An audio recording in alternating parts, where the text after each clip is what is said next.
معي الأخت أم فهد، تفضلي. السلام عليكم. عليكم السلام ورحمة الله. يا شيخ أنا تعبت قبل سنة. أنت إيش؟ تعبت قبل سنة. أيوة تعبتي يعني بس. عين. طيب. وتعبت يا شيخ لحد الآن أعاني منها. ما ترى بأس إن شاء الله يا أم فهد. تفضلي، وش الأعراض اللي عندك أم فهد؟ أعراض عندي خوف شديدة. أيوة. وبرودة في جسمي. أيوة. ولا أقدر أصلي أوسوس، والقرآن ما أقدر أقرأ أصلا. أيوة. الوسوسة عندك وش طبيعة الوسوسة أم فهد؟ أي شيء.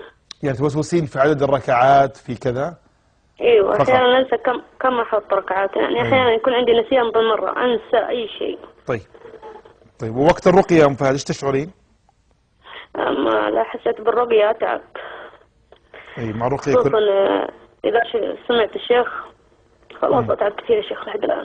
أيوة. وأنت تروحين تقرأين عند الشيخ؟ أحيانا لا. وأحيانا نحاول إني أقرأ في البيت بس ما أقدر، ما أستطيع مرة.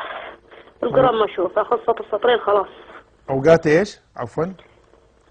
أقرأ أحيانا أروح للشيخ وأحيانا لا أقرأ في البيت، بس ما أشوف كثير. إيه لكن أنت تقدرين تقرين يا أم فهد في البيت؟ أقدر يعني بس مو كثير يا شيخ والله. أحيانا أشوف خلاص أحصل لي بصداع، أحس عيوني توجعني، ما أشوف القرآن مرة. طيب أنت إيش تشعرين؟ دائما مركز زي رجولي. أم ندى الآن تشعرين أم فهد عفوا، تشعرين بشيء الآن أنت؟ أيوه. إيش تحسين، ضيق ولا إيش؟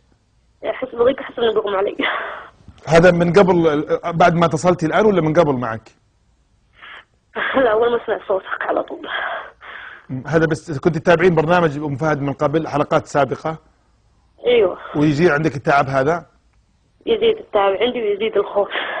ايوه ان شاء الله ما يكون الخير ام فهد، ما يكون. طبعا ايام رمضان مفترض هذه الايام تكون انت فيها قويه وتكثرين من قراءه القران وتكثرين من العباده والذهاب للمسجد. تروحين المسجد ام فهد ما عندك مشكله تدخلين؟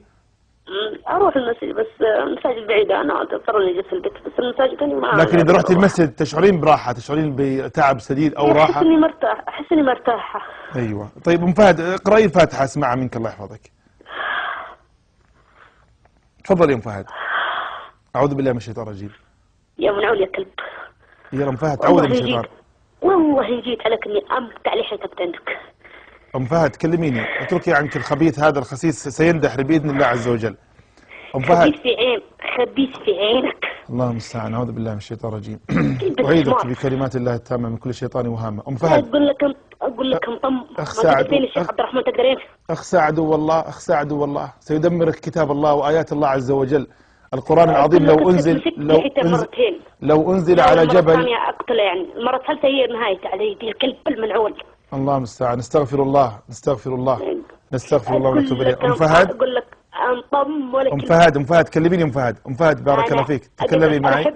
أنا بدخلت فيها ومستحيل أطلع، طلعني مرتين وهذه الثالثة ومستحيل أتنازل أطلع منها مهما كان، أموت معها وما تنموت. ما تتقي الله عز وجل؟ ما تتقي الله عز وجل؟ أما تخشى أن هذا ظلم؟ ما تعرف أن هذا ظلم؟ ما تعرف أن الله عز وجل بالمرصاد؟ ما تعرف أن الله عز وجل حرم الظلم على نفسه وجعل بين عباده محرم؟ لا تفكر أنك بعيد في الرياضة أنك تنجح. قريب تسمع بوفاته ولا بحدا أطفال ميت. الله المستعان. فالله خير حافظا وهو أرحم الراحمين. فالله خير حافظا وهو أرحم الراحمين. فالله خير حافظا وهو أرحم الراحمين. تستمر إن شاء الله أم فهد على آية الكرسي بإذن الله عز وجل، ستكون صاعقة وتدمر كل عوارض خبيثة في جسدها. كل العوارض الخبيثة بإذن الله عز وجل تدمر بقوة إيمانك. أم فهد. نعم لا إله إلا الله حسبي الله ونعم الوكيل. أم فهد الله يحفظك ويشفيك، ما ترين بأس إن شاء الله تعالى. اللهم اسمع منك. أم فهد أنت كنت تشعرين بنفسك قبل قليل؟ لا يا شيخ. تذكرين الكلام اللي بدر منك قبل قليل أم فهد؟ لا. ما كنت تشعرين بنفسك إطلاقا؟ لا. ما ترين بأس الله يحفظك.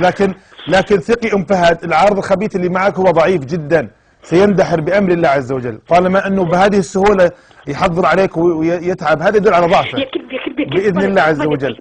وهذا يدل أم فهد يدل على أنك أقوى منه، يدل على أنك أقوى منه وقادرة على التأثير. بتستمرين فقط على آية الكرسي وعلى المعوذات وعلى آيات المس وعلى يعني تطويل السجود أثناء الصلاة، وبإذن الله عز وجل سيندحر هذا الخبيث، سيخرج مع الخبث ومع الرجس بإذن الله عز وجل. أم فهد، أعوذ بالله من الشيطان الرجيم، أعوذ بالله من الشيطان الرجيم. أم فهد، تشعرين باستفراغ الآن؟ ايوه. ها؟ ايوه. طيب تشربين الماء المرقي باستمرار؟ ايوه. الله المستعان. طيب اقرأي يا أم فهد، اقرأي، خليني أسمعك أم فهد. اقرأي أعوذ بالله من الشيطان الرجيم. ارجوك يا شيخ ما أصدق، ارجوك. حاول لو الكرسي، فقط الكرسي يا أم فهد. اقرأي الكرسي يا أم فهد. اقرأي، سترين الأثر. والآن بعد ما تخلصين الآن أو تقفلين السماعة، اشربي ماء مرقي 5 كاسات أو 6 كاسات دفعة واحدة، وخذي معها عسل وزيت زيتون يا أم فهد، وبإذن الله سوف ترين خير عظيم بإذن الله. يلا اقرأ يا أم فهد، اسمعك. أعوذ بالله من الشيطان الرجيم. أعوذ بالله من الشيطان الرجيم. أحسنتي، يلا. الله لا إله إلا هو. الله لا إله إلا هو الحي القيوم. أحسنتي، ما شاء الله، جميل. لا تأخذه سنة ولا نوم. أيوة. لا تأخذه سنة. لا تأخذه سنة ولا نوم. أيوة. له ما في السماوات وما في الأرض. جميل. له ما في السماوات والأرض.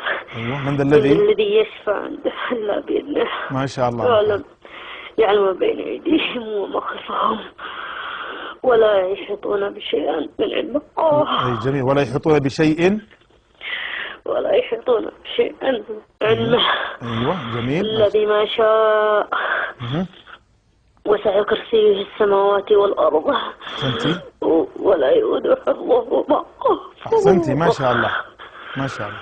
ولا يؤوده حفظهما وهو العلي العظيم. أحسنتي، ما شاء الله، ما شاء الله. شفت إنك قوية أم فهد، شفت إنك قادرة بإذن الله عز وجل. يلا اقرأي قال اخرج منها مذءوما مدحورا. قولي قال اخرج منها مذءوما مدحورا. يلا أم فهد. أم فهد قولي قال اخرج منها. ها؟ قال اخرج منها. قولي معي أم فهد. أم فهد. أيوة. قال اخرج منها. قال اخرج منها مذءوما مدحورا. مذءوما مدحورا.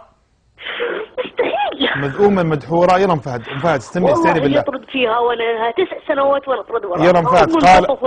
قال اخرج منها. قال اخرج منها مذءوما مدحورا. قولي معي أم فهد. كلب. قولي يلا يا أم فهد. قال اخرج منها. قال اخرج منها مذءوما مدحورا. لا اله الا الله يا ربي يرحمني خلاص. ما شاء الله أم فهد، ما شاء الله عليك. سيرحمك بإذن الله عز وجل ما دمت بقلب صادق وبيقين بأن الشفاء من الله، وأن الله على كل شيء قدير، وأن أمره إذا أراد شيئا أن يقول له كن فيكون. أنت عارف أم فهد الله عز وجل في لحظة يعني هذا الشيطان يتدمر بأمره عز وجل إذا أراد لك هذا، وسيكون بإذن الله عز وجل. لكن هذا ابتلاء أنت مأجورة عليه، أنت مأجورة عليه على احتسابك الأجر وعلى صبرك وثباتك. تذكرين يعني قصة المرأة اللي كانت تتكشف وتصرع، والنبي صلى الله عليه وسلم قال اصبري ولك الجنة، وأنت بإذن الله تصبرين ولك الفرج ولك الجنة بإذن الله عز وجل. لك الفرج في الدنيا ولك إن شاء الله تعالى الجنة في الآخرة. يا فهد يا شيخ طيب يمكن حوالي 4 سنوات و5 سنوات وأنا أعاني من التعب. لا سيخرج منك، سيزول أم فهد، لكن ربما كان هذا ثغرة في حياتك في فترة سبقت، تقصيرك في التحصيل أو شيء، لكن الآن أنت تحرصين على نفسك وسيزول بإذن الله. في أي مدينة أنت أم فهد؟ في مدينة الباحة. في الباحة. طيب ايوه جميل. وانت الفترة هذه يعني حريصة على نفسك وحريصة على التحصيل يعني حضورك للمجالس كلها مجالس طيبة وما عندك ان شاء الله تقصير. الحمد لله. ايوه الحمد لله. طيب وكيف انت في السجود يا ام فهد؟ اذا سجدتي وطولتي في السجود كيف تشعرين؟ يجيني صداع على طول. لابد تطولين في السجود ام فهد.